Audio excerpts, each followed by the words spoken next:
There always seems to be drama in the YouTube community. Last week's was when YouTube said they're killing off all smaller YouTube channels, but then I made a video about the topic and it turns out maybe that's not the case. This week's drama revolves around a freeloading YouTuber who's trying to get free stuff and gets called out for righteous judgment. But maybe that isn't the case.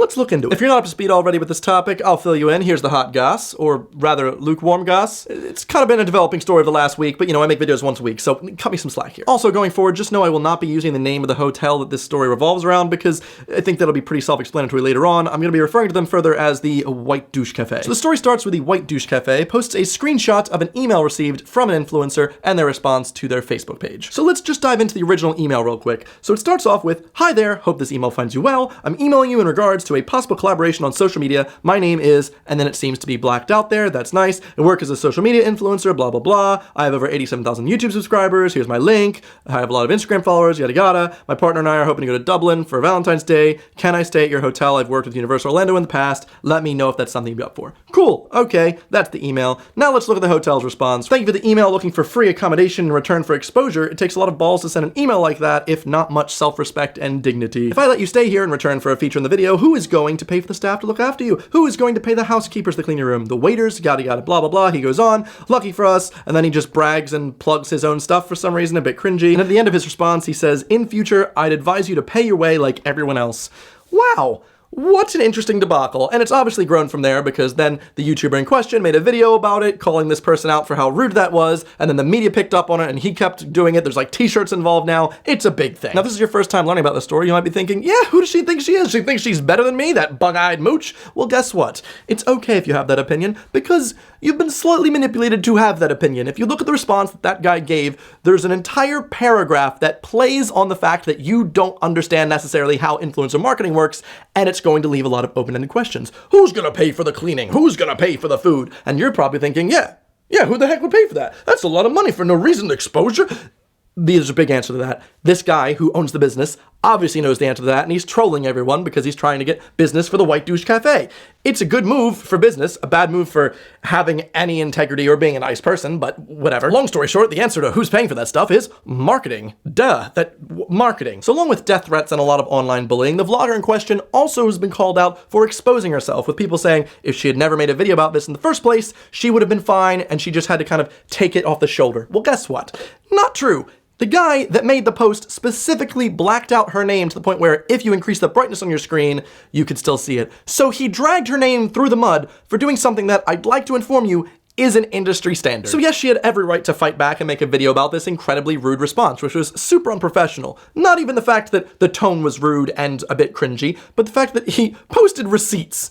What business posts receipts? Obviously, this guy is just trolling for publicity. I get that. That's why I'm not referring to their name. It's just really immature. But it has brought up an interesting topic, which is the topic of influencer marketing, so I figured this is a good way to explain it in basic terms. So here's a real-world example. About 3 years ago, my friend Dodie and I won free flights to anywhere we wanted to in the world. So we chose New Zealand because that's as far as you can go, and go big or go home, basically. So we won these free flights, which is nice, but the whole trip is going to cost a lot of money as well. We didn't have much money, so I was thinking, how can I make this trip as amazing as possible while spending the least amount of money as possible? And then I thought, I've got a travel channel. Now, if you don't know, somehow, it's fine, welcome to the channel, I've got a travel channel, and it's doing pretty darn good. At that time, when I went to New Zealand, I had under 20,000 subscribers. To put it in perspective, this YouTuber getting yelled at right now had 80,000 at the time of this. I had less than 20. I was a very small fry, but I was making just travel content, very niche content about travel. People that watch my travel channel are interested in seeing where to go and what to do in different places. So in terms of like what businesses want, that is very valuable. So for this road trip, I needed a camper van. So I reached out to a company and I said, hey, my name is Evan. Here's my stats. Is there any way we can work together in some way? Very, very similar to how this YouTuber also pitched herself, which by the way, like I said, is a standard. This happens all the time, especially in the travel industry. Now, this camper van company came back to me and they said, that'd be great. Actually, we'd love to work with you. We'll give you a 50% off your camper and just take 20 photos for us, give them to us to use, and then also, you know, feature us in your vlogs and stuff.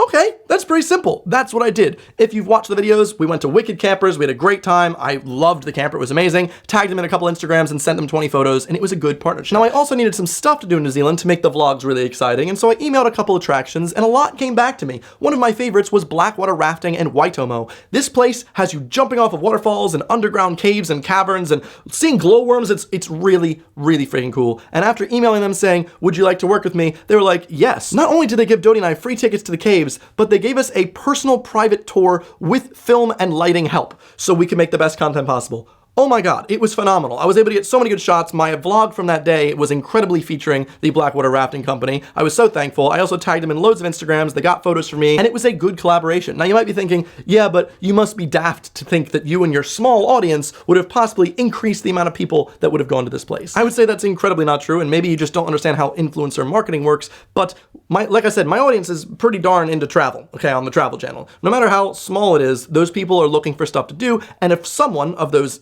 18,000 people, however many there were over there at the time, wanted to go to New Zealand and they watched my videos, they would have been like, oh man, that's something I want to do, because I show the whole experience. It's not just a billboard. It's not just an ad that's static. It's a video showing my genuine experience of how I had a fun time there, and that's going to encourage people to do it. An active way that I was involved in influencer marketing on the other end, last year, my bro Joe Sugg uploaded this bomb Instagram from Stockholm, and I was like, holy crap, how is it that pretty?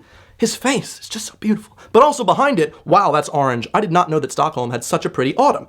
Within 2 days, I booked flights to Stockholm. I went, I spent money, I took pictures, I loved it. Now, if he was working with the tourism board for Stockholm, guess what? They already got one person involved who then promoted it for free to other people because it was just such a cool place. That's how influencer marketing works. It's very simple at its core. Let's just say you're still not convinced. You still feel like it's getting a free thing in exchange for nothing. Well, let's just talk about what the hotels would need. A hotel needs marketing in some form, so in order to do this, they need content, such as photos. Get ready to pay a professional photographer, they're very expensive. Or you can pay an Instagrammer who's pretty darn good at taking photos and has quite a big influence behind them, so that's quite beneficial. Okay, let's go to a different topic. Video. Video is so expensive for a brand to work on. Let's just say you're a company like a hotel and you want to make some videos promoting your company for ads. Well, get ready to pay a host, a DP cameraman, someone to write the script, someone to edit the videos, someone to upload, promote the social media of the videos. There's 5 or more people working on this campaign. That's a lot of money being paid out for a couple videos. Guess what? You could just hire a YouTuber or some type of vlogger that, oh, I can host, I can also write the video, film the video, edit the video, upload it, and also include free promotion that comes with me. I already have the promotion. Do you not see how that would be so much more advantageous? Do you not see that there's an exchange here from I'd like to stay for free and an exchange I'm making you things. Not only that, but oftentimes when I work with companies for my travel channel, I include things, such as when I gave 20 photos to Wicked Campers for them to use in all their social media, whatever they want. They no longer have to pay anyone for those photos because I've just given them for free. Or once I get a drone for my travel channel, oh my gosh, companies love drones. I love drones. It's just so freaking pretty. Look at the drone shots. I'll film that whole hotel going around, get some nice looking B-roll, and be like, here you go, if you want to use this. Good. You know how expensive drone operators are? They're actually quite expensive. So literally, I'm providing a lot of value for these companies, and in exchange, sometimes I just get a free trip.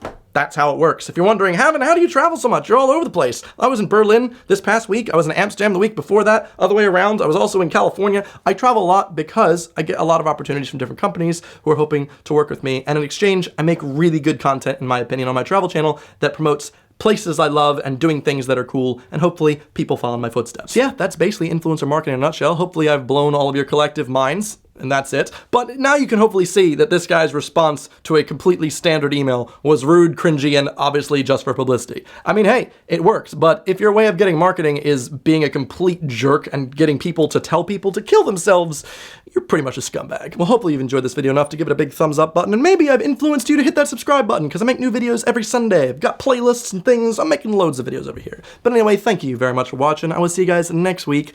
Goodbye.